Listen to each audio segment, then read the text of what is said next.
15 ছেপ্টেম্বৰ হৈ যোৱা শান্তি চুক্তিৰ পাছত যিখিনি সদস্যসকলৰ হাতত যিখিনি অস্ত্ৰ আছিল সেই অস্ত্ৰখিনি আজি জমা দিয়া এটা পৰ্বহে মাথো যোৱা 2012 বৰ্ষৰ 24 জানুৱাৰী ইতিমধ্যে আলনাই শান্তি আলোচনাৰ মেজলৈ উভতি আহিছিল আৰু এক দীঘলীয়া আলোচনাৰ পিছত যোৱা 15 ছেপ্টেম্বৰত দেশৰ গৃহ মন্ত্ৰালয়ৰ 5টা বিদ্ৰোহী সংগঠনৰ সৈতে ইতিমধ্যে ঐতিহাসিক আদিবাসী শান্তি চুক্তিৰ প্ৰক্ৰিয়া সম্পন্ন হৈছে।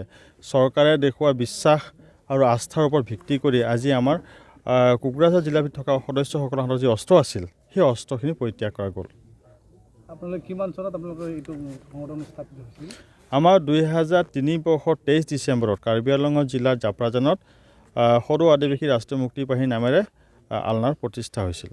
ইতিমধ্যে দেখা গৈছে আপোনালোকৰ শান্তি চুক্তি হৈ আছে, তেনে সময়তে আপোনালোকৰ অনাগত দিনত কি ধৰণৰ সমস্যা সমাধান হ'ব বুলি আপুনি ভাবে?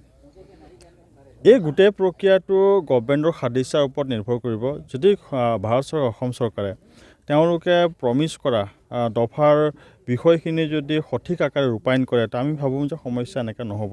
তথাপিও আমি আশা কৰিছোঁ গভৰ্ণমেণ্টৰ ওপৰত তেওঁলোকে যাতে সম্পূৰ্ণ চোৱা চিতা কৰে। লগতে আমাৰ BTRতো এখন কাউন্সিলৰ গভৰ্ণমেণ্ট আছে। মই আপোনালোকৰ মজিয়াৰ পৰা BTR গভৰ্ণমেণ্টকো নিবেদন কৰিম আৰু BTR গভৰ্ণমেণ্টৰ মুখ্য কাৰ্যবাহী সদস্য শ্ৰীযুত প্ৰমোদ ডাঙৰীয়াক অনুৰোধ কৰিছোঁ যাতে তেওঁ আলনাৰ সদস্যসকলৰ লগতে বাকী যেতিয়া 5টা সংগঠন আছে তেওঁলোকে যাতে সমান আকাৰে চাই আৰু ৰিহাবিলিটেশ্যনৰ দিশটো সুনিশ্চিত কৰে। জনগোষ্ঠীটোক ৰাজনৈতিক প্ৰতাৰণাৰ পৰিপ্ৰেক্ষিতত যিভাৱে শোষণ আৰু বঞ্চনা কৰা হৈছিল, যাৰ কাৰণে অসমৰ বৃহত্তৰ আদিবাসী জাতিটোৱে স্বাধীনতাৰ 75 বছৰ পিছতো শোষণৰ বঞ্চনাৰ বলি হৈ বিকাশৰ পথৰ পৰা আঁতৰি গৈছিল।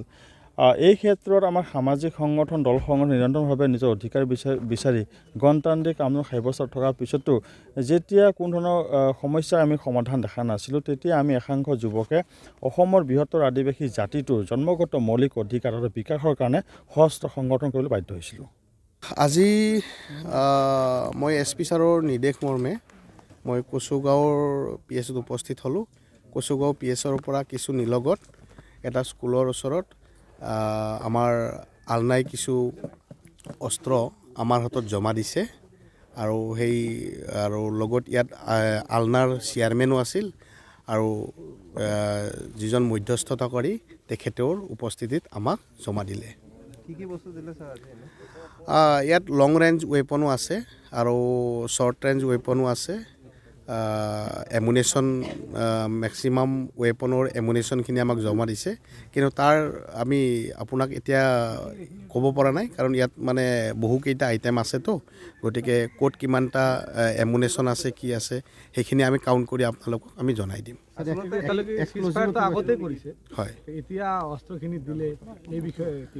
হয়, তাৰমানে কি হৈছিল, তেওঁলোকে অলৰেডি আগতেও অস্ত্ৰ দিছিল, কিন্তু এতিয়া কথাটো হ'ল কি যিখিনি ৰখি গৈছিল, কিছুমান তেওঁলোকৰ ল'ৰাৰ হাতত কিছুমান বস্তু ৰখি গৈছিল, সেই ৰখি যোৱা বস্তুখিনি এতিয়া তেওঁলোকে জমা দি দিছে।